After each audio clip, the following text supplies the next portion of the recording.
Good afternoon, I'm Wayne Johnson. My pleasure to welcome Arise USA to Clay County, our Clay County Fair. And if you would, for a moment, please, before you take off, I'd like to bless the Lord for this day. Dear Heavenly Father, please bless the folks on the tour in their travels for what they're doing. Please keep them safe. In your name we pray. Amen. And now, if you would, I'd like to say pledge allegiance. I don't have a flag. Of course, I have a little flag right in our church, so if you would. I pledge allegiance to the flag of the United States of America and to the republic for which it stands, one nation, under God, indivisible, with liberty and justice for all. Thank you.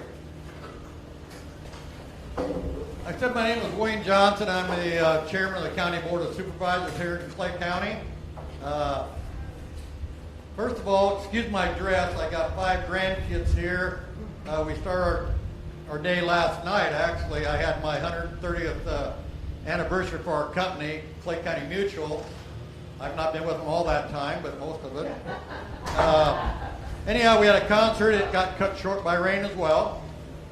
Take the grandkids down to a local farm pond to fish and jump in the water and do what kids from Lincoln don't get to do a lot. And I had to get back up here and introduce Trent and some other folks. Well, then the rain got us again, so now they're coming back from the pond. We're going to go have a barbecue across. I live across the golf course here in Clay Center. If you don't know Trent Lutz, first of all, always expect the unexpected.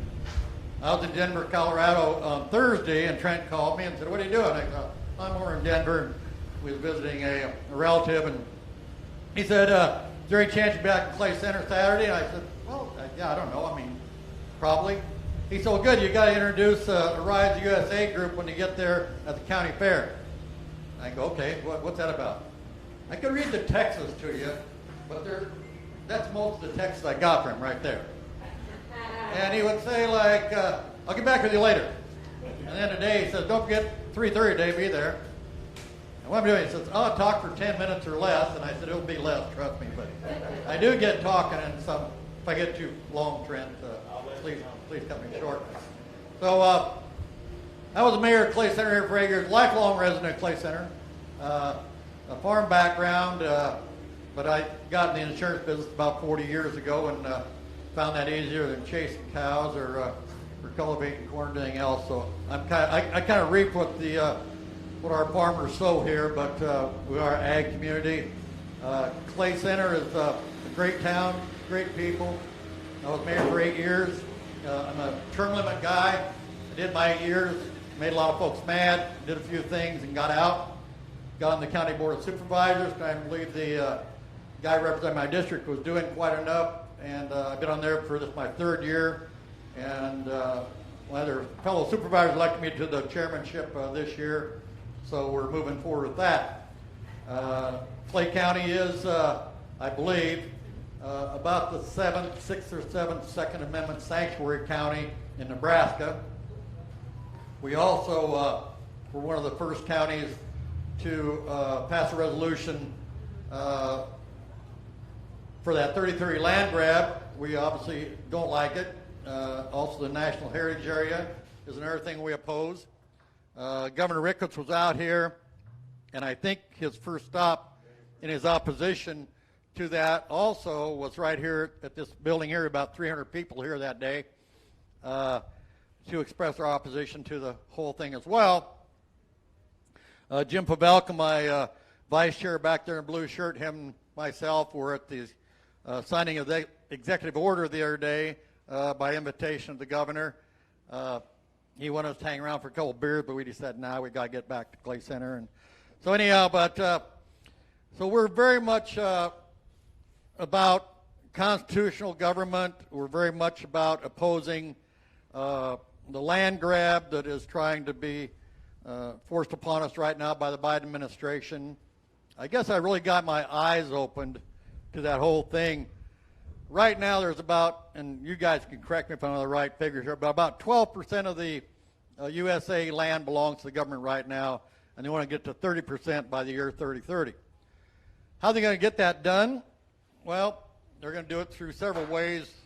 Probably Who knows? Conservation easements could be a way. We get a look at those on a county level. It could be through government programs, CRP. We don't know. But to put this in perspective, to get to where they want to be at 30% by 30, they would need to take, or some way, get enough land that would amount to 5 states in Nebraska, 2 states in Texas to get there. And I'm here to tell you, folks, I don't know about where you're all from, but the farmers and ranchers in Clay County, the landowners here, are not about to probably give up their ground. If they do it in the form of saying, hey, we want to conserve all this stuff. Our local farmers, our ranchers here are the best conservationists in the damn country. They've been doing it for years and years. I insure several third-generation farmers. And they do a great job of conserving the natural resources because they pass it on to their children and their children's children.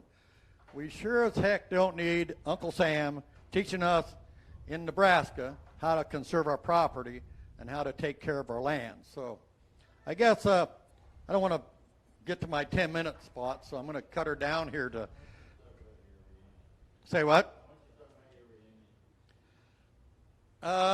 About 1968, actually, Uncle Sam sent me a friendly letter and said, come join us. We're going to take you to a really nice warm place. You can hunt and fish, camp out for a year. You can shoot your M16. We have no limit. Give you all the rounds you want. And hopefully you come back not in a bag. That was in Vietnam. I believe in the Second Amendment. I believe we, the people, I also believe that, I seen 58, I didn't see it, sorry. What I seen 16 guys, but 58,000 others that are on the wall die for was for what we're doing right here today. And they didn't die in vain, nor will they. Trent was gracious enough. I hosted our 50th anniversary in Lincoln in 19, and Trent came up and did his show up there with us. We had about 24 guys there from Hawaii, Rhode Island, Texas, Montana, and throughout the United States that we all served together. This is my phone ringing. Forget the men who die? My daughter. She's probably saying, where are you at? Need hammers. Anyhow, Trent was gracious enough to be there. I did serve Vietnam with the 2nd 35th Infantry Delta Company for a year. I got bad enough to leave the field. Back then, those days weren't really that big of babies. If they could put a patch on, give you 2 salt tablets, keep pushing was kind of the thing. But that's neither here nor there, kind of. I'm certainly I believe in the Constitution. I risked my life to protect it. I would again today. So with that, I'll just say thank you, Arise USA, for what you're doing. Trent Luth, Mr. Robert Steele, all you people are involved in that. This is a great thing. We certainly support here in Clay County. We're super glad you stopped today. I wish it would have been a little bit friendlier with the weather, et cetera, et cetera. We could have done it outside. But I guess with that, I just say again, welcome. Safe travels as you go. And if you need anything while you're here, just talk to Jim Pavelka. Get you anything you want. Thank you.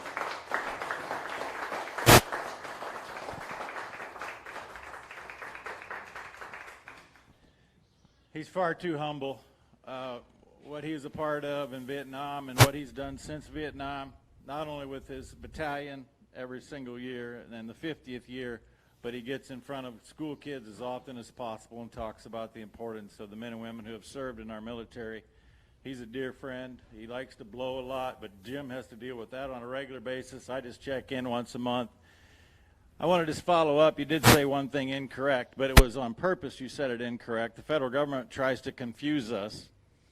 Currently, the federal government owns 28% of the United States landmass. Another 4.5% is owned by states. So if you take that and add the two together, 33%, 1 in 3 acres, is currently owned by the federal government.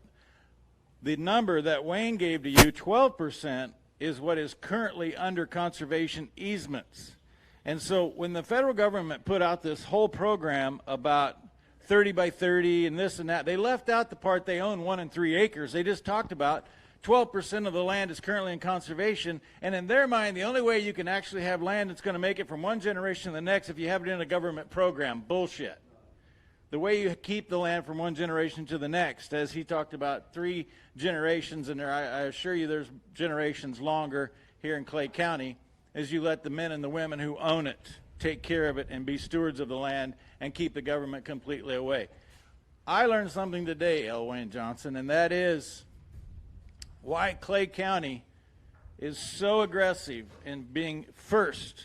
And actually, Robert said something to me the other day, because we knew we wanted to come back to Nebraska. We were in Wahoo on the 4th day of, I think it was the 3rd day of June, and we were going, and we're supposed to be going east right now, and instead we came back to Nebraska because the best governor in the nation, Governor Pete Ricketts, has taken it upon himself to do a couple of, now today I learned he did another thing, but one, he's the only governor that's going county by county hosting town hall meetings asking people what we should do about this land grab called 30 by 30. And the very first one he hosted without me holding his hand was in Clay Center, Nebraska. The other thing that he's doing is he is taking a hardcore stand against this pornography, against this bullshit that's happening in our public school system where they're telling kids in 1st grade you're going to start studying sex education. Unbelievable what's happening. And I had an interview with him this week on Tuesday walking through what we need to do to fix this. But again, to his credit, what he's doing is that he's going out and hosting town hall meetings. He's not sitting in Lincoln telling people how they need to handle this.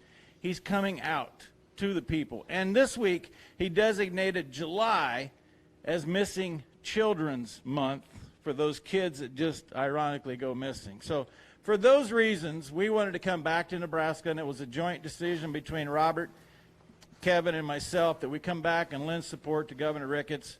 And here's what I learned today and why I believe that Clay County, Jimmy, is so aggressive in standing up for property rights. I've known all along that Clay County was instrumental, very strategic in winning World War II.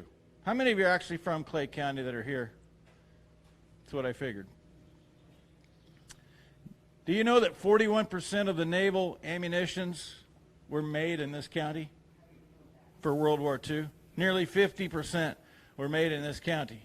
Today, I will say the preeminent live animal research facility in the world is right over here in this county. 35,000 acres, is that correct? It's called United States Meat Animal Research Center. And there's tremendous innovation and research that comes out of that.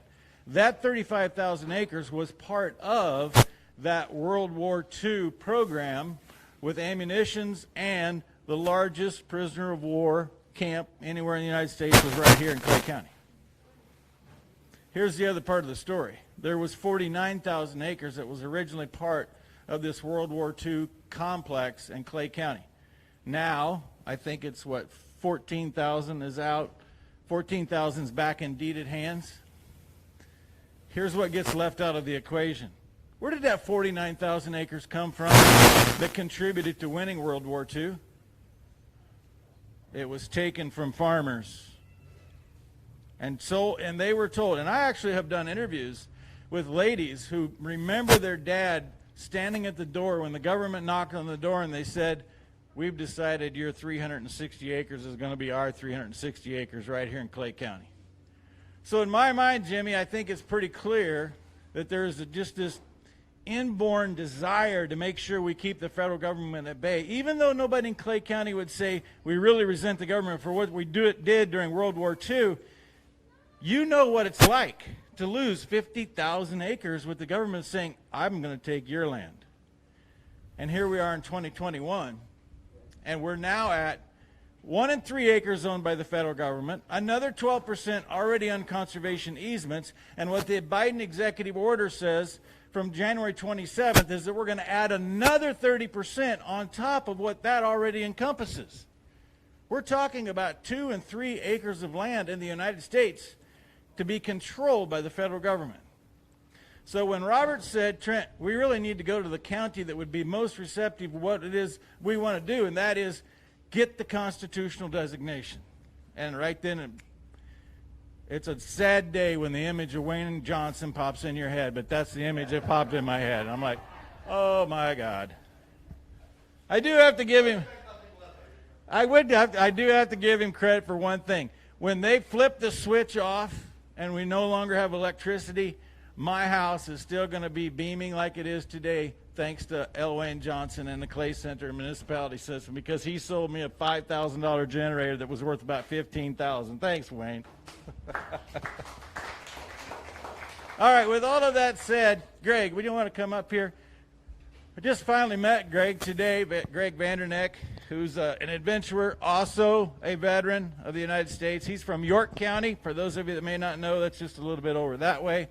And he's been working and talking to county governments and county sheriffs and taking issue with his own county sheriff longer than anybody I know, and putting it into the context of being respectful and having a discussion. I asked Greg to just come and give us a few thoughts on how you do this, how you go about this, and what we're really trying to accomplish. Greg. Thank you. So I appreciate the introduction. I just want to add a teeny piece to that and then keep the rest of my remarks short and on the subject of who you talk to and how do you talk to them. So nobody would know that I went to University of Nebraska, Lincoln, went into the Air Force, flew A-10s, got to know a lot of people in the Joint Forces business, went over to Special Forces, so I flew for AFSOC, and I got to see some things that would water your eyes. There's a lot of other people out there that have seen some things that would water your eyes. It gives you a different insight to what's really going on today. I'm not going to dig into it too much. It's not important to how you talk to government officials.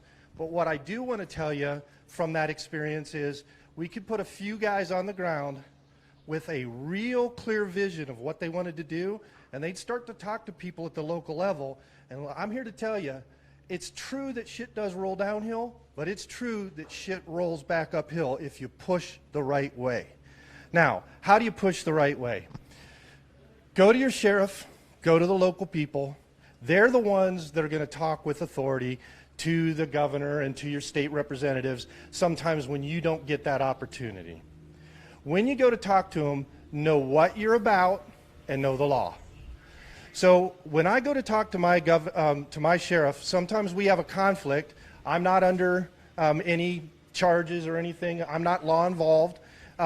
Pick somebody that's one of your friends that's not law involved so that they can go and have a respectful profile with law enforcement or other people. Have no fear. When you go to talk to these guys, have no fear. Call your friends ahead of time and ask them how far you should go, and go that far, but don't go any further than your friends are going to go. So we're in remarkable times. My friends are now ready to go a long way, and it gives me tremendous confidence going and talking to these people. So when I go to talk to a sheriff or a county board, and there's something that's under consideration, I open with the law that's in effect, or the law application of the law that's in front of us. So I've talked to them about 30-30, and the law that's in front of us is constitutionally the federal government cannot be the actual owner and operator of land. Now, the county boards have to know how to define that and how to operate to cut them off. If they fraudulently take on land easements in order to transfer actual control to the federal government, you have to talk to local officials from that knowledge base and go with your friend right behind you. The person that knows how to speak the best just goes straight to them and says, the law that's at issue here is effective ownership of the land, and we're not going to have federal government effective ownership. Now, we're on the same team about that. Otherwise, you're going to be unelected or you're going to get fired. And you have to be the one that's going to unelect them and fire them. So I have had those conversations with local officials. It does roll uphill. They will be respectful about rolling it uphill. So it's effective in Second Amendment issues. It's effective in land use and land control issues. It's effective in election issues. Guys, last I saw, we're in the United States. This county is in the state of Nebraska. We had issues with, this county vote had issues. Every county vote had issues, potentially. Some of them actually did. Go to them, tell them what the law is, tell them you want to know. Push it uphill. The law has to be enforced by all of us. And unfortunately, but true, we're going to have to give a spine to local level officials, and they will push it uphill. They are just as afraid, and in some cases, the FBI comes to talk to your sheriff more often than he talks to you. Now, I've had the FBI talk to me. It's a longer story. I had a good conversation with the FBI in the end, but it doesn't start out that way because they don't like it to be that way. But your sheriff, your county board, if there's a bigger issue and you're involved in it, they're going to come talk to them first. They are more afraid of that than you are currently. Make sure that you let them know that you know that. Somebody's going to come down, somebody's going to want to talk to you, and they're going to want to talk to them first. They cannot be afraid. You have to be on the same team. And if you're not on the same team, fire your sheriff. Thank you, Greg. You know, what I took from that actually is that many times our elected officials, and we'll ask Rex to speak to this in a minute when he comes back after Robert, but many times our elected officials are just looking for the people in the county to give them confidence that they're doing the right thing. That's what I took from that whole scenario. And when you reach out and say, Mr. Sheriff, Mrs. Sheriff, we have your back. We understand you're trying to do the right thing. That's developing that relationship. Before I introduce Robert, Wayne, I got one more question. Would you come over here and do something for us? Because we have in the state of Nebraska county commissioners. I live in Sherman County. We have 3 commissioners. You live in Clay County. You have supervisors. What's the difference? Well, basically, we operate with a township form of government. We have 7 districts, so we have 7 supervisors. In my opinion, it's probably getting to be a very archaic way of governing. Number one, you have a real difficult time finding township boards out there. So you find a couple, 3 guys. Do you want to serve on the township board? Well, they might say yes or no. But like a lot of boards, you take on some certain responsibilities, and some may be financial. I approached some of our township boards in the last couple of years and said, where do you carry your D&O insurance at? And one guy looked at me and goes, I don't even know what you're talking about. And I said, well, here's the deal. If somebody gets killed on a township road, even though the county maintains them, I'm in the insurance business, so I get all this. I said, guess what's going to happen? They're going to name probably the county, probably the state, and probably the township board in a lawsuit. And even if there's no award made, you still have to defend yourself. And where does that money come from? And overall, what if there is an award made and we blow through our $5 million of liability coverage and whatever, and they're still not satisfied, and some judge gives an award of $10 million to his family for the loss of a loved one on a bad, poorly maintained county road, you might be selling a quarter of ground or 2. How's that sound to you? Well, not very well.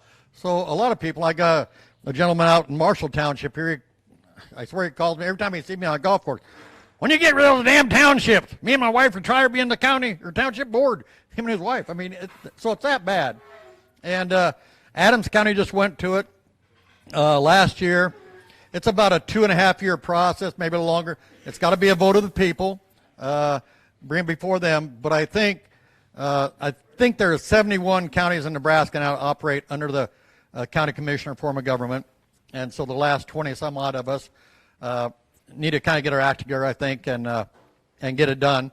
But again, it's a process, and I don't want to say that we're overburdened with work, but we all have full-time jobs, and you try to put out that fire that's burning close to your backside first, and there seems to be a lot of those.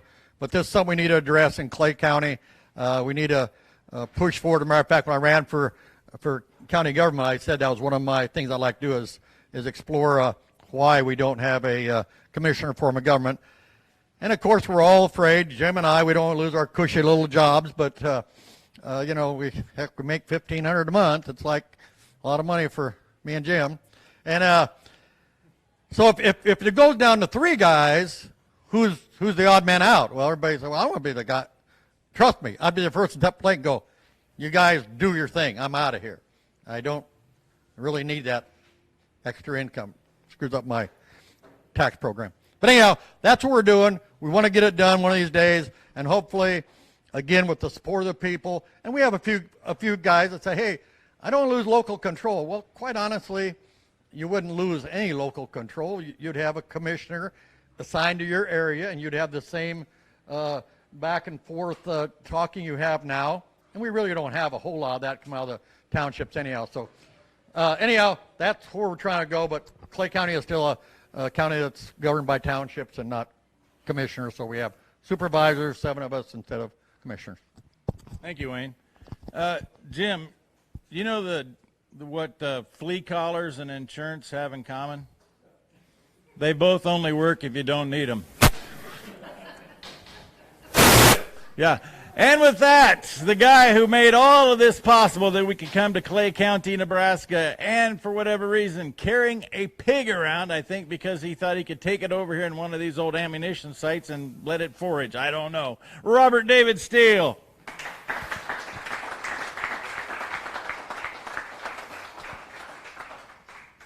Thank you, sir. Am I okay with sound?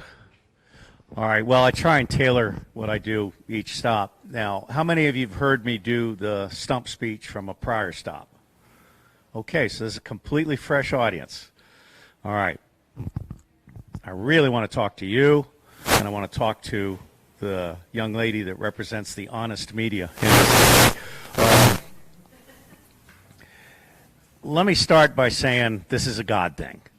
I'm technically unemployed on Social Security living in my wife's basement. And this is real. Okay, I think I get $1,500 after Medicare. But I do have a brand for telling the truth, and a lot of people have been watching me over the years. I'm a former spy. I created the Marine Corps Intelligence Activity, which at the time was the nation's newest national intelligence agency, top nonfiction reviewer. So I've spent all of my time thinking and reading and trying to reform the government. At the end of the day,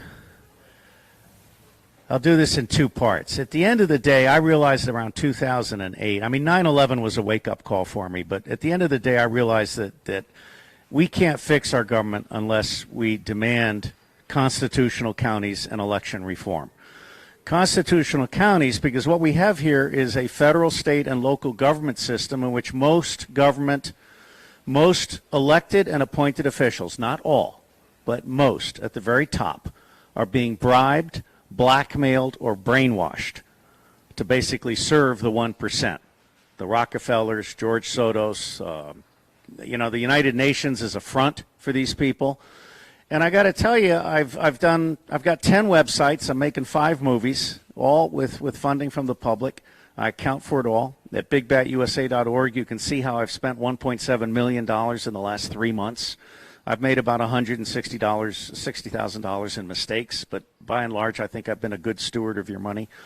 Constitutional counties, for me, are how you stop unconstitutional encroachment by officials who think they can get away with murder. And the reason they think they can get away with murder is because they can, unless you fight back. Now, one of the few things I can tell you that I know as a former spy with National Security Agency crypto clearances is this. We have every email, every text, every phone call, and every banking transaction going back 15 years. Not only for every traitor, white-collar criminal, and elite pedophile, but for every federal, state, and local official that has ever taken a bribe or ever been blackmailed, many of them with small children that have had their minds fractured, that are then videotaped doing horrible things. Okay? I believe NSA was weaponized under President Trump. And I believe the 5,000 National Guardsmen that were made deputy U.S. Marshals were made deputy U.S. Marshals in order to fan out across the country and make deals. And I think the reason everything is so peaceful right now is because all of us who are patriots understand that the deals are being made and that I think things are going to get better. However, I stand with Trent when he says, don't expect Trump to come back. You have to stand up for yourselves. And constitutional counties, for me, are the best way to do that. Now, my slides went off in a truck, but I'll just say to you that right now, the way the federal government works is it works on income taxes, borrowing, printing, and inflation. It's out of control. What we need to do is implement the automated payment transaction tax, which means taxes collected in a tiny little fraction at the point of sale. What that means is that counties collect the money and then apportion it to the states, who apportion it to the federal government, and we stop the federal government from borrowing, printing, or stealing your money. So there are solutions out there. Now, at bigbatusa.org, we've got a library page, and I put a lot of information there. And because we don't have all of our accoutrements, a word I don't really understand what it means. I think it means peripherals. I'm just going to be real brief today. I do want to say one thing, though. This tour, which came out of nowhere, I was actually having dinner with Juan Osavin, not his real name, at the Trump Hotel, which, by the way, has a rotten kitchen. Okay, the steaks are too big, and the asparagus are these big, horrible things. I could kill you from here by throwing an asparagus from the Trump Hotel. What I want to say is we're the only tour that is actually out here trying to talk up constitutional counties and solutions. And it's recently come to my attention that there are some people, not only dumbasses, but even certain high-level people that should know better, saying that we're fragmenting the patriots, that there's divisions among the patriots, that there are these different patriot tours. That's not correct. It's only one patriot tour. Everybody else is a self-promoter trying to profit by selling tickets. This is the only tour that is trying to help all of you across 111 days, over 90 stops, over 90 different people, including Dr. Mayer and others who have come in for short bits, the local people who are so treasured. This is the only tour that's bringing local speakers together with this permanent party and Brother Jenkins and others. There is no division among the patriots. We want you to stand up for yourselves. And the quickest, fastest path for you to stand up for yourself is to declare yourself to be the 4th constitutional county in America. Now, I'm no expert. Commissioner Rex is going to be coming on here and speaking to this. Is there anything else you want me to say other than to say I'm grateful to be in your company? This hat was given to me in Ogden, Utah. It's a very fine hat. It fits. His dear friend gave you the bell. Really? Chuck from Colorado. Yep. Well, you know, we were given some bells. They went off in the truck. These bells are absolutely fantastic. They were worn by the caravans coming downhill because it's more dangerous to come downhill than to go uphill, so you gave right away. But over time, they became a sign of righteousness. Now, I was given this hat by a great lady, Kathy Smith from Ogden, Utah, the widow of beloved Bert Smith from Ogden. Bert Smith, yeah. And I'm going to wear this hat for the rest of my life to remind myself that I found goodness. To a certain extent, I found Jesus, but not quite. I'm not cursing anymore in public, but I find that in private I weaken. Okay, so my angel needs to get stronger. But I'm going to wear this hat for the rest of my life to remind myself that I found goodness in the heartland, and the rest of America needs to be just like you. Now, going back to land, I got bad news for you. It may only be 12 or 20 or 30% across the whole country, but in the West it's closer to 80%. I've got a map of the land that the federal government claims it controls, and it is almost all red west of the Mississippi. Between military bases and preserves and secret underground facilities and all this stuff, the federal government has no right to that land. And one of the things I am so happy to know Trent about is because we're going to be doing this tour every year. And we're going to create an organization, 99 versus 1. I actually bought the URLs, 99versus1.org.net and .com. And these are the two first members of the board of directors. They'll keep me on the straight and narrow. Our goal is to get 200 million voters to talk to each other at the county level so that we can drop kick 100 to 1,000 voters into any meeting armed with truthful information that can't be censored so that they can impact on any school board, any county commission, any state legislative hearing, any federal hearing. Organized people can and will defeat organized money. What we have to do now is destroy the Republican and Democratic parties. They are how the deep state has been dividing and conquering the voters. They are how the deep state has been using electronic voting machines to pick the winner before the first vote is cast. The CIA built the artificial intelligence staff around me back in 1986. I guarantee you Sidney Powell is going to beat Dominion, but it's going to be a long, hard fight because judges and prosecutors are being bribed and blackmailed to rig the outcomes of all of these election fights. So this is a long fight. It may not be over in the very near future. But at the end of the day, I think people will prevail, but only if you get constitutional counties. Is that enough? All right. Thank you all. I'm honored to be in your company. Thank you, Robert David Steele. I know you don't need to be told this, but I'm just going to tell you, we're holding this microphone for the benefit of the camera, not your benefit. We just didn't have a PA system in here. I don't want you to think we're just like, going through a charade holding a microphone and you don't hear anything different than if we're just talking. So it's all for Rebecca's benefit. No, it's all for the benefit of the people watching at home. All right, Rex Stendiger is coming up to join us next. He comes to us from Elko County. We've been talking a lot about constitutional counties. He's been there, done that. We had a tremendous celebration on Father's Day this year. Just what? That was a month ago already? Oh, my goodness, a couple of weeks.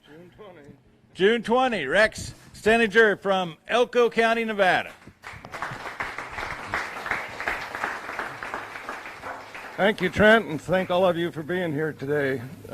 Trent invited me out here to give you my first-hand experience of becoming a constitutional county. And truly, it's going to take a grassroots effort to get this done, and that's why they're out here on this rally, and I firmly believe that. We became a constitutional county on June 20th, with a unanimous vote of our 5-member commission. And it all started for me 2 weeks before that, on May 15th of this year, when I attended a huge patriotic rally in our neighboring Lander County.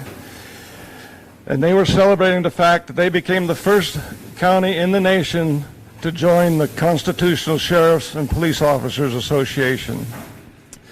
Well, it was truly an extraordinary rally, and I came away from that rally energized and determined to make my county the second county in the nation to become a constitutional county.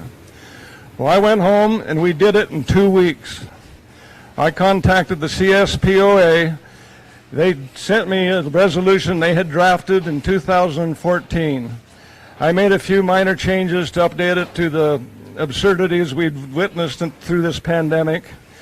I sent it to my fellow commissioners. I sent it to our district attorney, and I put it on our very next agenda. Well, like I say, we passed it, and the reaction has been absolutely amazing. I've had calls and emails from across the country.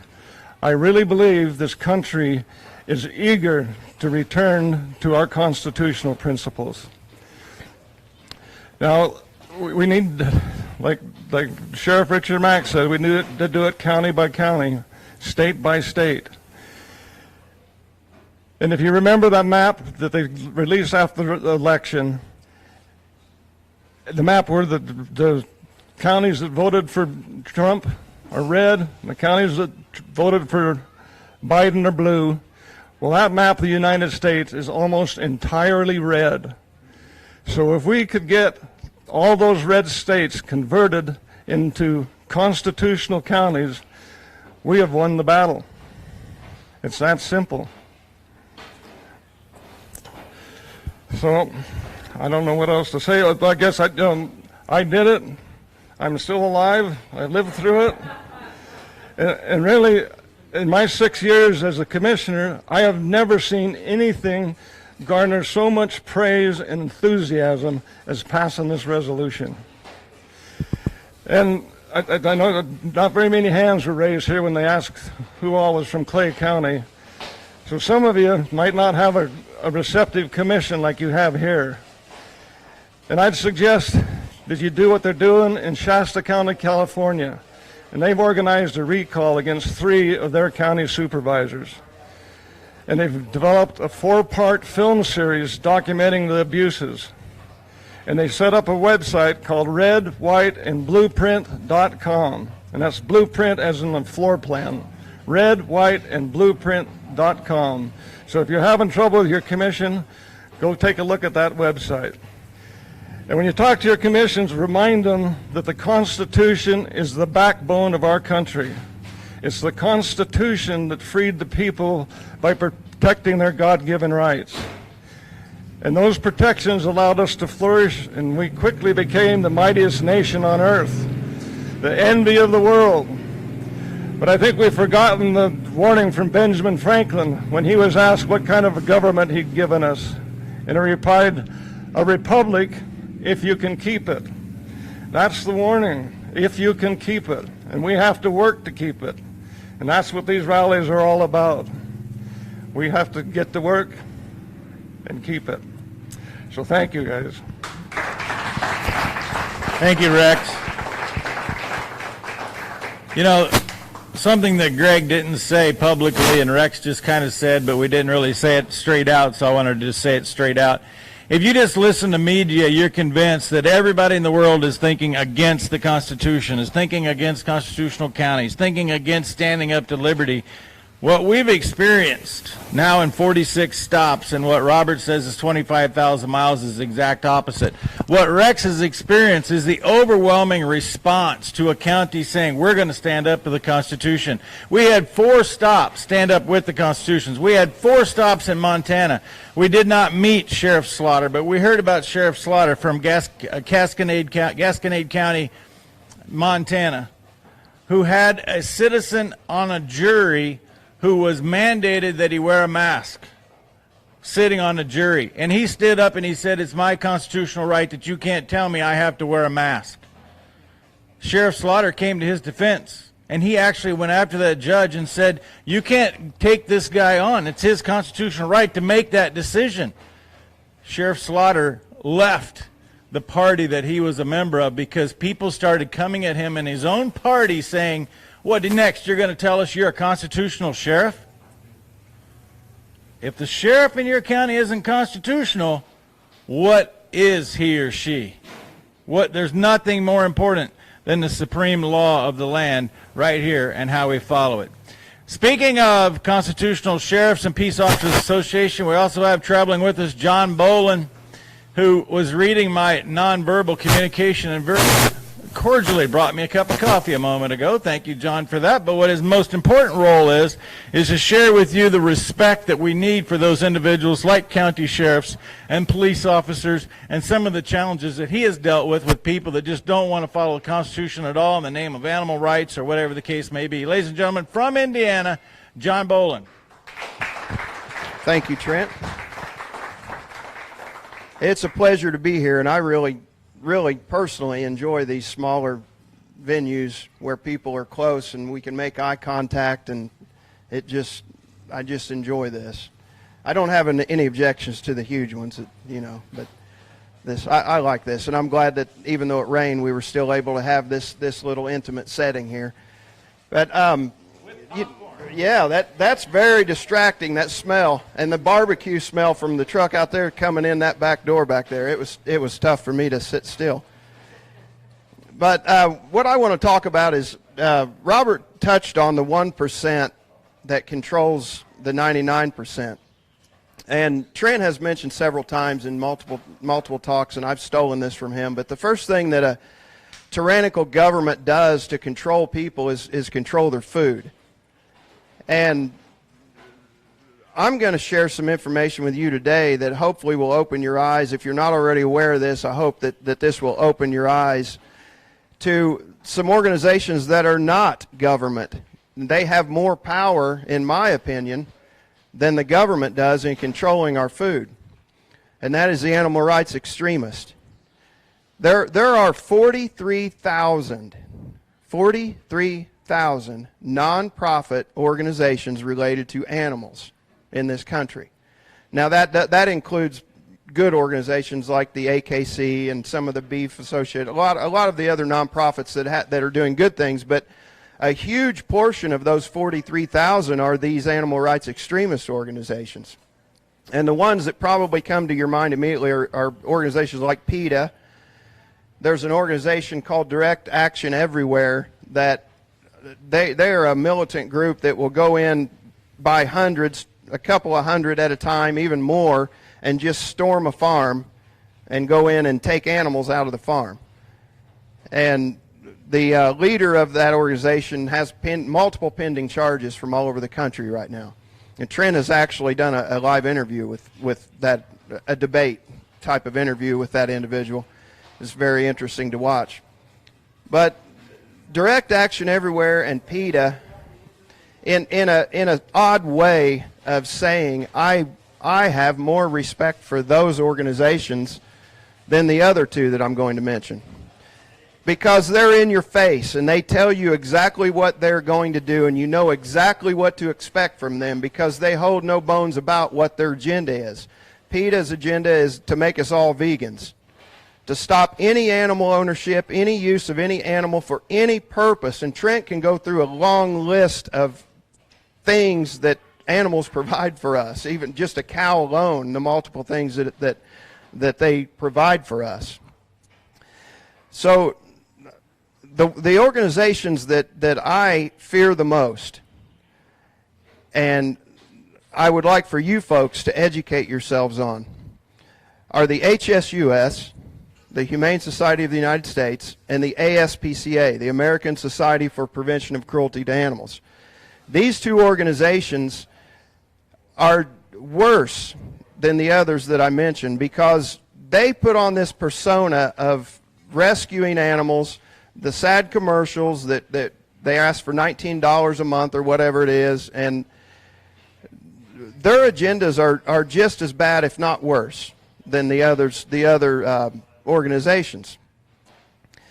One of the most alarming things that these organizations do is they recruit law enforcement.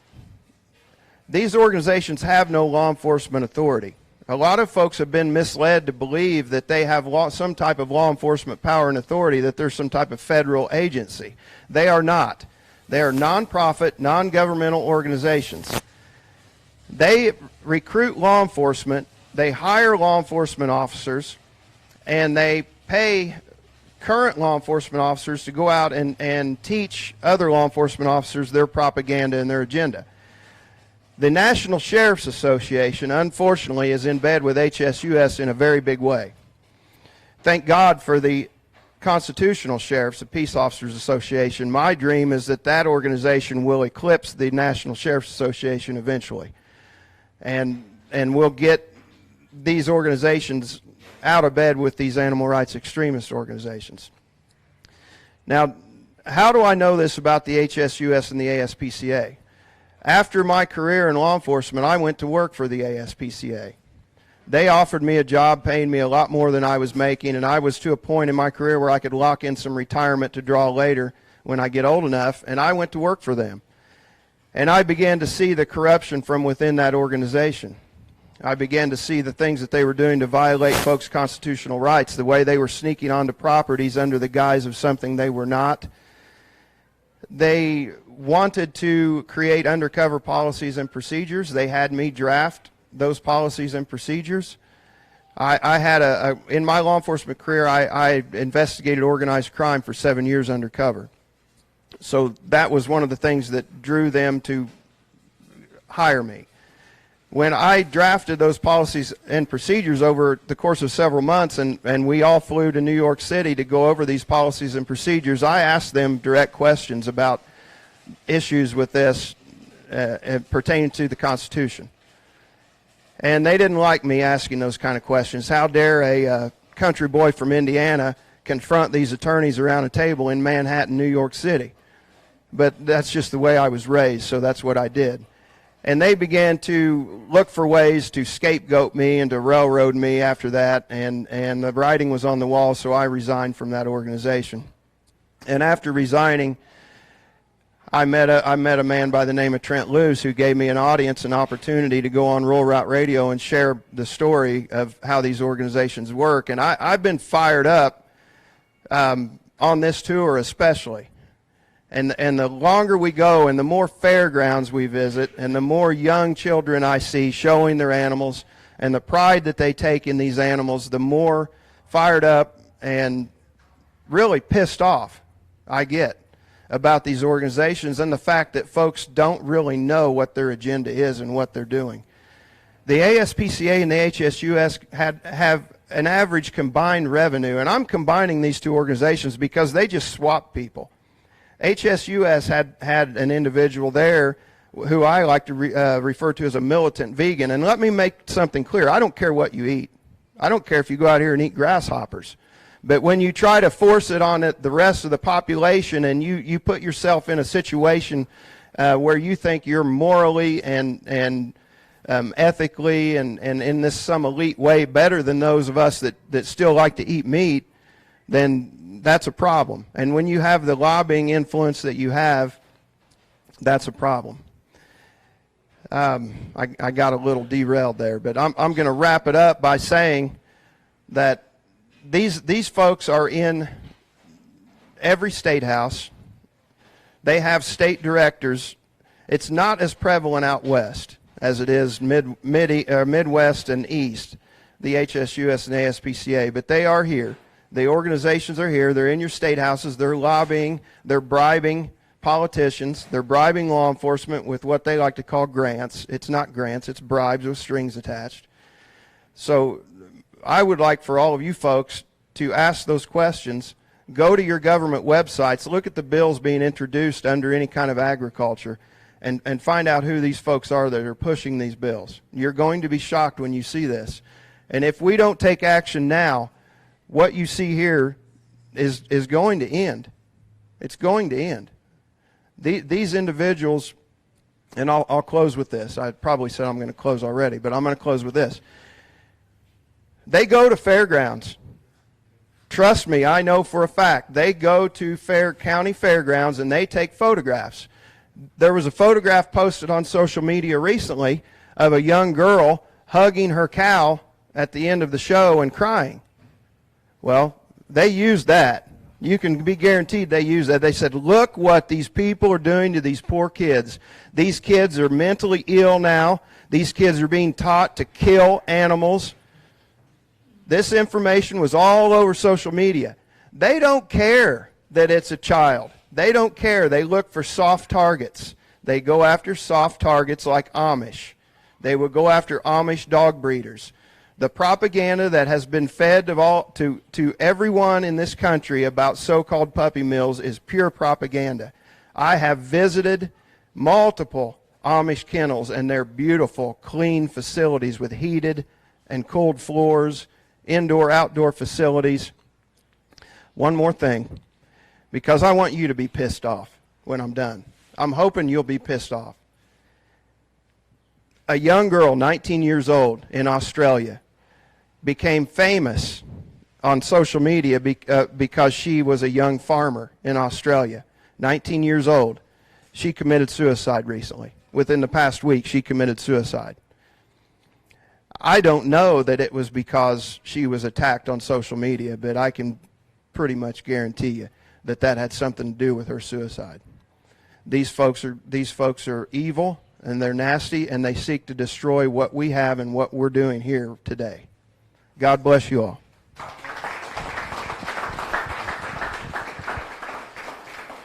Thank you, John. I just want to add a couple things to that. You know, one thing, take it a step farther in what he said. I have read the 40-year plan of two of those national animal rights organizations, and both of them included in 40 years to achieve personhood for every animal in the state.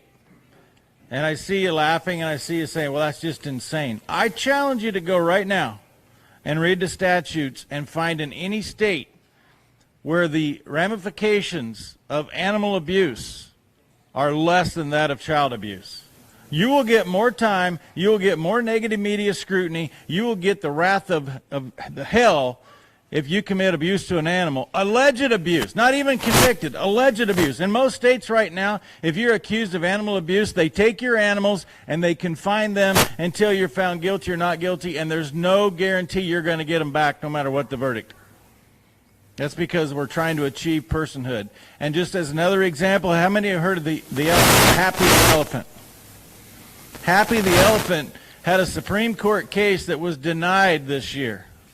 A Supreme Court case that Happy the elephant was a person and had legal standing.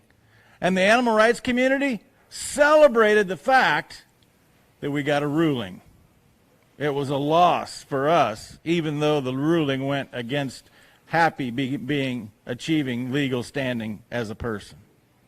With all of that said, Dr. Brad Meyer, not Mayer, as we previously heard, Dr. Brad Meyer comes to us from Northwest Iowa, another farm boy who served in the United States military and is standing up for medical freedom. And where's Carrie? Nursing her son, my son, our son. So, yeah. Thank you all for the opportunity to speak. Dr. Meyer, and I'm a family physician, 13 years of practice. I am from Northwest Iowa, grew up rural. Now I'm back rural, happy to be back rural. And like Trent said, I'm Air Force veteran, 6 years. I was a major, deployed for 6 months. Took care of a unit overseas that some emergency care, and came back thinking that going into and out of military medicine, I was going to maybe find something that was, more palatable and easier. And it was a baptism by fire. It slowly got worse coming into COVID. So I was. Down the road, I got my residency degree from the University of Nebraska Med Center, so one of my degrees is local here, and that's where I did my training at Offutt Air Force Base as well. So why am I here and not there, meaning back in the clinic where I'm seeing patients? It's where I would normally be, or on call this weekend in the clinic or on the floor in the hospital taking care of patients. That was because I, quote unquote, didn't follow the rules set forth by the powers that be, meaning the government, corporate medical tyranny, medical corporations like Avera, Sanford. So that's why I'm here. I'm here to tell that story and to let you guys, I'll give you a chance to ask a few questions as well, but let you know that it's true. If things don't feel right with COVID out there and what we're being asked to do, you're right. This is absolutely without precedent. We tried something similar with masking with the Spanish flu, but most recently in the last 10, 20 years, when we've got swine flu come along, all these different things, flu season, for goodness sakes, we're not masking up, we're not social distancing. So what we're doing is absolutely insanity. It's criminal, in my opinion. It's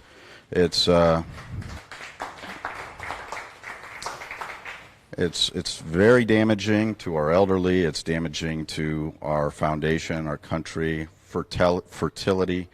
There's so many concerns, and we're going to be seeing these effects long term. So that's why we have to draw the line in the sand now, and because we know it's coming this fall. It doesn't take a rocket scientist to figure that out. So absolutely. So the thing that I did that was wrong was I started to prescribe ivermectin.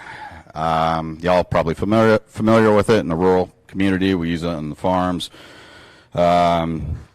It's anti-parasite, but it's also antimicrobial, anti-inflammatory. It's extremely safe, and the system has been gamed against it, just like it was for hydroxychloroquine, which I prescribed as well. I was the only one in Northwest Iowa, probably much of the entire state of Iowa, that was willing to step out on a limb, look at the studies that were out there and say, these other things work, and why aren't we using them? Well, power, money, If you have a solution, you can't have a emergency vaccine, jab, quote unquote vaccine, order authorized. So that's the long and short of it. We had solutions, and we lost thousands of people because of the narrative that was created and what was expected of doctors to follow. It was get in line or get the heck out. So I spoke with Dr. Pierre Corey, frontline doctor, and he told me, Brad, you're not crazy. Hold the line, keep doing what you're doing. The evidence is there. So I did. I got a visit thereafter from the corporation out of Sioux Falls, knocking on my door, saying, what are you doing? Are we compatible here? Because you're scaring the patients in the community by talking about the jab. And we can't have you doing that. Ivermectin, well, we'll run this past the COVID board in Sioux Falls to get a blessing. I gave them all the information, the studies from Dr. Corey. There's volumes of mountain of evidence. They asked me to stop prescribing until the board could come back and say, ultimately, no, we recommend you do not prescribe it. So I stopped, and I stopped for a couple of weeks. Time kind of gets away from me how long exactly, but I did start up again after some prayerful thought. Patients were asking for it. We are letting, instead of getting to people before they were extremely ill and intubated, we should have been on day 1 or 2 of a diagnosis, if you have risk factors, getting them on medicine. Get them on hydroxychloroquine, ivermectin, vitamin D, vitamin C, quercetin, zinc, magnesium. I mean, there are answers, folks. That's the sad part of the story. I think most of you guys know that there are answers. And I got up on the floor, wrote some orders for ivermectin, fully expecting that they would be blocked. A couple of patients that were deathly ill with COVID, and yes, they were blocked by the chief medical officer of the hospital. Those 2 patients subsequently passed away. So from there, I decided that, all right, here, after a conversation with a colleague, he's like, Brad, he says, where are we going to go? I agree with you. A lot of what you're saying is true. The CDC, all that business, all about what we've been doing, following these protocols. He didn't like the masking either. He says, there's no evidence behind it. But where am I going to go? And, okay, good question, fair question. I think that's a question that most everybody have, that worried about the other side if we take a stand. God's going to provide the answer to that. We together will band together, take care of each other, and I fully believe that. So I prayed on it, and I kept going full steam ahead. One of my friends, a realtor in town, she ended up getting the COVID as well, and we had spoken a few weeks earlier, and I told her, you know, if you get it and you're in the hospital, I'm not going to be able to give you the ivermectin, and that's what you're going to need. And she said, I know. So we talked about what we can do to help prevent it. She got it. She wasn't on ivermectin beforehand. And my colleague was her physician. He happened to be out the day that I was covering for him. And so we switched gears. IV remdesivir, that's supposedly the solution. Well, studies now show it's good only after 3 days from the time of the diagnosis. Guess what? Most patients that are in the hospital are on day 10, day 12, day 14. We're putting them on IV remdesivir instead of doing ivermectin, which you can use early, middle, late, way after COVID and get benefit and healing. So the alternative, and we spoke, was, well, where's the window? And we found the window. I talked to Dr. Fogarty, Ted Fogarty. He's a native of Nebraska. He's been fighting the good fight for many years, trying to get the word out on alternative medicine solutions. He's a radiologist now in North Dakota, but he and I have teamed up, and we're working to bring forward some answers, some light. One of the things that's been covered up is the benefits of some of the naturopathic medicine, amino acid nutrients, hyperbaric, which is increased atmospheric pressure, which increases your oxygen. That heals, okay? We're not putting a Band-Aid. We're actually healing at the cellular level. So he and I became fast friends before this incident with this patient, and I said, Ted, I need a window. What are we going to do? And he said, well, let's try IV N-acetylcysteine. It's Mucomist that is used to reverse Tylenol overdoses commonly, or used for contrast toxicity with imaging studies. And so one of the nephrologists at Avera in Sioux Falls recommended that to the board earlier in the season because he was seeing so much success with it in the treatment in the ICU with patients. He also was turned down. That COVID board said no. This guy had 20, 30 years of practice experience. So I was worried that my order was going to be shut down as well. So Marilyn, I got her blessing to use her first name, but Marilyn, we said a prayer. And we said, Lord, let your will be done. Let's get you healed. The order went through. It was not blocked. And about 3 days later, she went home. And now she's healthy as she was beforehand. And so that's the power of the treatments that we have out there. So don't let anybody tell you that the answer is a jab that's an experimental, whatever you want to call it, because I can call it a lot of bad things, because that's what it is. It's bad. Monday came into the office as a thank you for saving her life. The Avera corporate team was in the office, asked to speak with me, and they gave me my walking papers. So they said, you're fired without cause. And, of course, we had 2 previous meetings. I knew what the cause was, of course. So nothing else needed to be said. Walked me out of the clinic. I'm a hometown boy. I was on the billboard several weeks, 3 billboards in the area for advertising for Avera. So I found quite the irony there. But walked out in front of my colleagues, the staff, and an example was sent, a message was sent to the rest of the people. Get in line or you're going to be gone too. That was the message. So thank you.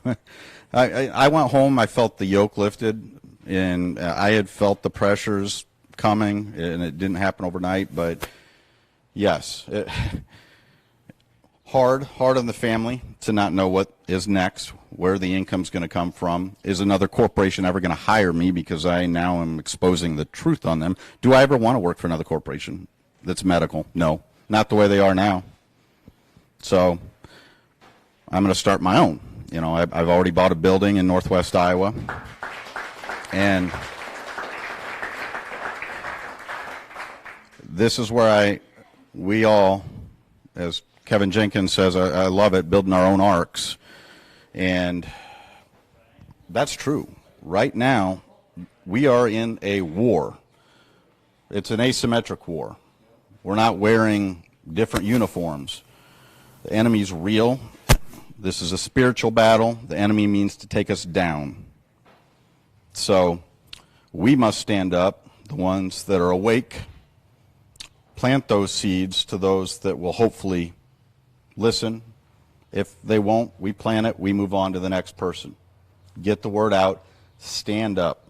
Support the people that are willing to stand up to make a difference, to provide an alternative that is outside of this corporate malaise that has been created over the years. We've allowed it to happen. We're complicit. So, but it's not too late, in my opinion. We've got God on our side, and through Him all things are possible. Truly believe that. And, the COVID deal has drawn me closer to neighbors and friends, some of my family, brothers and sisters on this tour. It's a beautiful thing that's happening. And so I find the beauty in the midst of the the haze, it is, and we can't fear, and that's I love Kevin always bringing that in is fear. Fear's a liar, right? God took that for us, so hold that in our hearts. Thank you again for the opportunity to speak. If you want. That's my man, who I was just referencing. I love it. So, Moplatte, Missouri, Platte River. So it's Moplatte, M-O-P-L-A-T-T-E. Hyperbarics.com. We promise to shorten that up in the future so it's easier. You're going to get updates on what the heck is going on with COVID-19. What's the truth?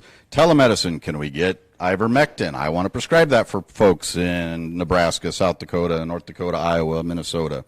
So I'm teaming up with Dr. Fogarty and a team of fantastic folks. And if you afterwards, if you want, I will have all the information about that, the contact information. But God bless everybody. Thank you for the opportunity, and keep fighting. Amen. Thank you, Dr. Brad Meyer.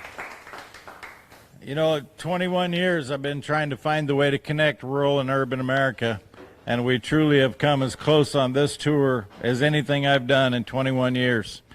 And part of that is this guy sitting right here, Kevin Jenkins. He's in Clay County, Nebraska right now, but he's about to move out of Newark, New Jersey, because he found out how cool rural America really is.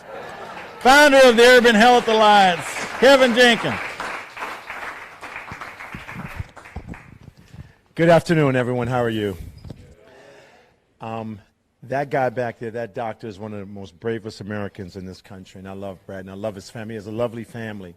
That's the one thing I like about this tour. It is very true to what is marketing: faith, family, and freedom. You know, in the last couple of weeks, we had the blessing to have wonderful families join us on this tour, sacrifice their lives, bring their kids on the bus, and travel across the heartland in the Midwest to talk to people about what it means to be family, what it means to love God, and what it means to stand up against the tyranny of their time, of our time. And I got to tell you, when Brad brought his wife and they all came, I said, wow, one family left, they're coming back next week, and another family joined us. I mean, that's amazing. I mean, families, you know, all of the children, everybody, we're all working together. We're one big family. And it's just a really beautiful thing to see happen. I just love it. And I do love this country. I do love all of you. I do love the experience that I'm going through right now. It has been absolutely wonderful. I mean, because, you know, you live in certain parts of the country. You know, I'm a traveler. I've traveled. But never would I have thought at my age I would be traveling across the heartland having a conversation with you and talking about what your values are, what your life's about, what you believe in. I got something to tell you guys. I believe in the same thing. I believe in family. I believe in ownership.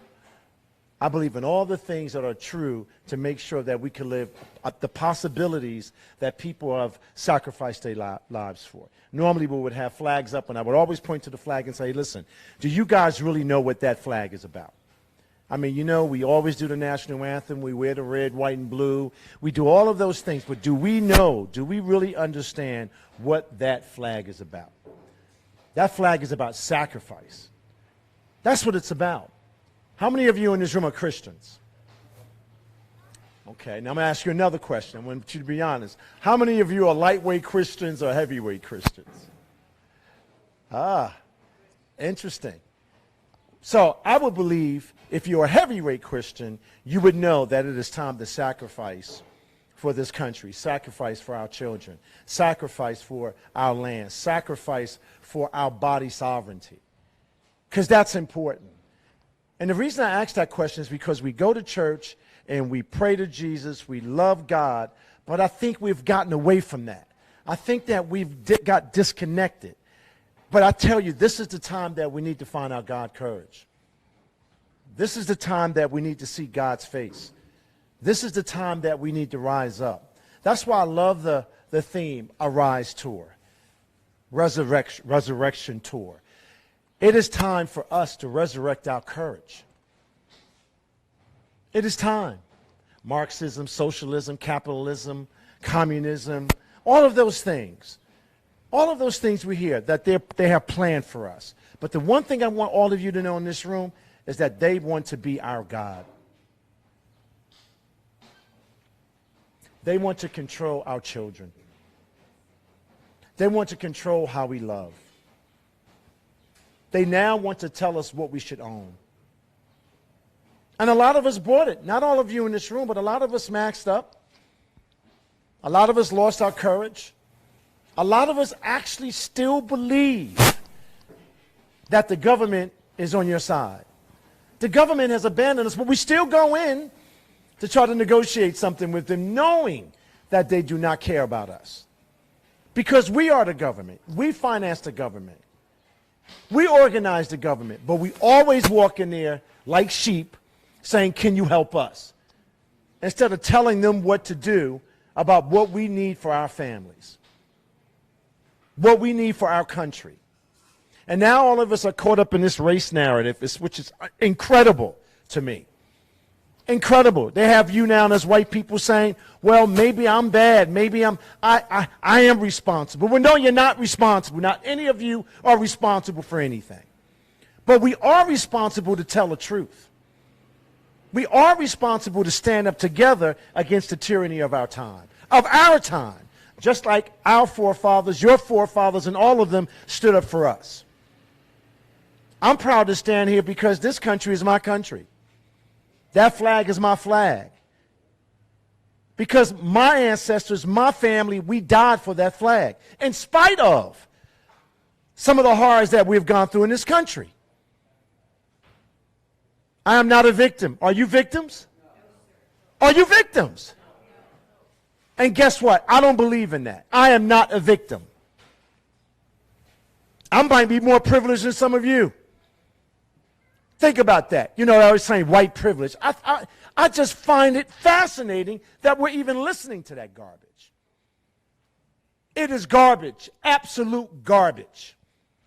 And bridging the gap between urban and suburban or urban and rural, guess what? Okay, that sounds easy, but guess what? We all got the same enemy. We're all fighting the same enemy. But they're skilled at making us believe that it's you against me or me against you. It's not. And if you do believe that, you got some work to do on yourself because it's not true. The same conversation I'm having with you, I have back at home, but I'm a little nastier back home. I'm not that kind. I'm being gracious here. Sometimes I can be. Katrina has to say, Kevin? I say, no, but listen.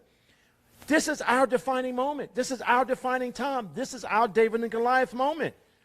The question is, can we rise up? Can we take that sword and fight back against that enemy?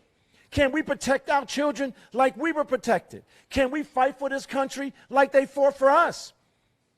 Or are we just going to give up?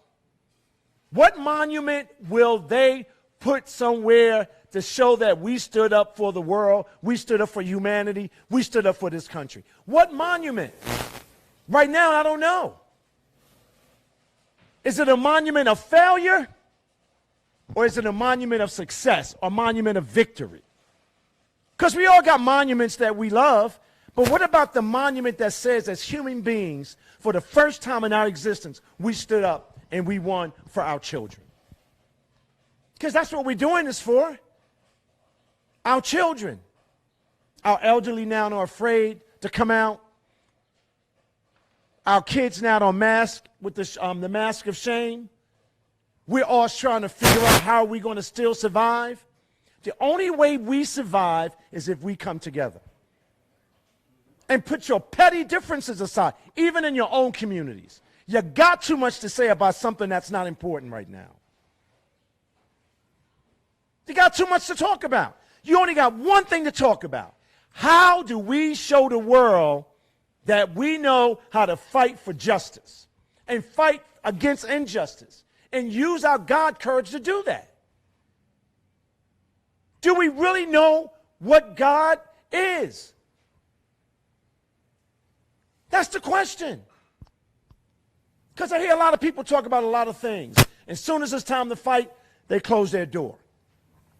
As soon as it's time to stand up, they close their door. And then they complain about you for standing up. What kind of people have we become? They know that we've gotten lazy. They know we've gotten soft. They know we have lost our voice. Because we're always looking for somebody to come over that mountain to do what? Rescue us. No one is coming to rescue you. And that means for me. And that's why every day I get up, I ask God to guide me in what I'm going to say for that day. I try not to say the same thing, but like my friend said, I am pissed. I am pissed. And are you pissed? You're too damn polite. I mean, it's fascinating. So I got to tell you something. I normally always start and I ask people to stand up, but I'm going to save that for last because these smaller groups to me are the most powerful groups. Because see, you came out today, the rain, storm, and you came out today because you were supposed to be here. And I was supposed to be here at this moment. God is with us, activated inside of you. You got to, folks, because they're coming back for us next year. They're coming back for us. They're going to try to lock us in our houses again. They're going to lie to you one more time. They're going to trap you in fear. And you know what? All of you going to do? I'm going to tell you what some of you are going to do. Oh, well, okay, I don't know what to do. You better figure it out. You better figure something out. So I always tell my friends, all those churches that close down, I will never go in them again. All of those places say you got to be vaccinated, unvaccinated, I will never darken those steps. Anybody that tells me I have to wear the mask of shame, I'm running you out of my town. It is time for us to stand up. I really need you to understand this. Time is of essence. This is what my daughter would say, my 27-year-old. Daddy, this is not play. This is for real. And they know that we're soft. So that's why I always tell people you got to find your God courage. You got to see God's face. And you got to change your habits too. Every day you get up in the morning, you turn on that TV or you're listening to that nonsense, but no one's telling you, hey guys, ladies and gentlemen, guess what? The jig is up. We all been lying to you. We all been lying every day to you. It's all propaganda. We're never going to tell you the truth. And guess what? If you're looking for us to tell you the truth, shame on you. Shame on you. But you turn on Fox sometimes and let Tucker Carlson fool you and say, he might be saying something smart today, but remember who he works for. Remember who they all work for. So I got to tell you, I feel blessed to be able to do this at this time of my life. I really do. This is a blessing. It has changed me in a deep way and an emotional way. Because now when I go back home or when I pass by there, because I haven't been in a long time, but when I pass by there, a friend of mine, I tell Trent, we tell the story all the time when I'm on the road. They would say, but Kevin, how are those white people treating you? I said, that is the most racist thing on planet Earth. Now, the guy's not racist, he's just stupid. But, just an idiot, right? But I got to tell you something. We all do it. We all are racist deep down in our core because they taught us and we accepted it. We should never use the word my black friend, my white friend, my Greek friend. My friend. We are human beings. My friend. That's it. Once we start doing that, they lose. Once we start saying no, they lose. Once we start standing up, they lose. Once we find out God courage, we win. Remember that. I want everybody in this room to remember that. So please stand up, everyone. Please, before I go. I want you to do me a favor. I'm going to ask two things of you, and then I'm going to leave you alone. I want everybody in this room to inhale God and exhale fear. Now, I ask you to do that because in the next year, we're going to have some challenging times. Because they're not finished with us. They have no respect. They don't value us. So when you inhale God, it's when you know something inside of you is going to make you do what? Stand up for yourself. And you exhale fear, you're pushing them back. You will not trap me in fear. You will not take control of my family. You will not take control over my children. You will not take control over my country. You will not take control over my body. See, when you inhale God, you get power. You exhale fear, you take action. Don't ever forget that. So now I want you to do me another favor because I want to make sure I'm talking to human beings. I want you guys to hug each other for me, please. That's very important.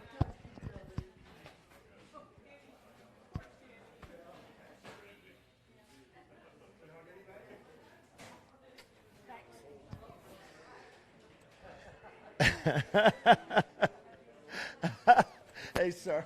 Okay, brother. That was a good speech. Thank you, sir.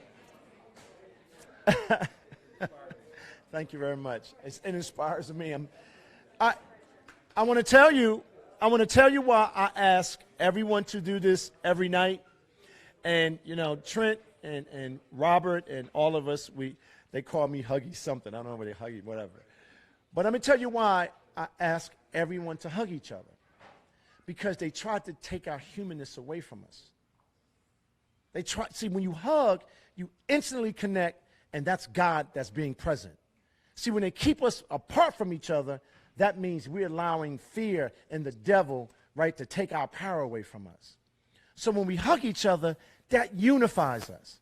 That brings us together. That gives us hope. That shows love. And with hope and love, you can do what? You can have the power to take action. That's why I ask you to hug each other. That's why I ask you to inhale and exhale. But I got one more thing for you to do. One more thing. See, because y'all standing up, so you're not lazy. That means you're ready to fight. I had a group yesterday, they did like this. I said, just stay up. What I want you to do is I want you to close your eyes for a second, and I want you to think what country do you want to live in tomorrow? And to know if you truly believe that you're going to fight for it. Just a couple of seconds there. Just think about it. When you open up your eyes, what are you going to do tomorrow to save this country? I thank you very much. Kevin Jenkins. I've said this 45 times, and now I'm going to say it 46 times. There has been divine intervention in every single one of our events. My divine intervention today is walking past us as we sit here and talk about poison.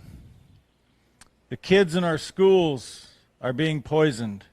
They're being poisoned by not being fed properly because they're on a path of starvation and depredation and have been for quite some time. Nutritionally, we do not adequately feed our kids. They're being poisoned with the curriculum that's coming at them day in and day out. And every one of these families going by here have got kids that are going to those schools. And they don't have time. Forget about coming to this meeting. I agree with Kevin 125%. The people who need to be in this room and hear this message are here. The people that are walking by don't have time to come and sit in here and listen to this information. They don't have time to go sit at school board meetings, which is more important than sitting here and asking the superintendent, what's going on here? What is this curriculum you're putting in front of my kid? Why don't they have time?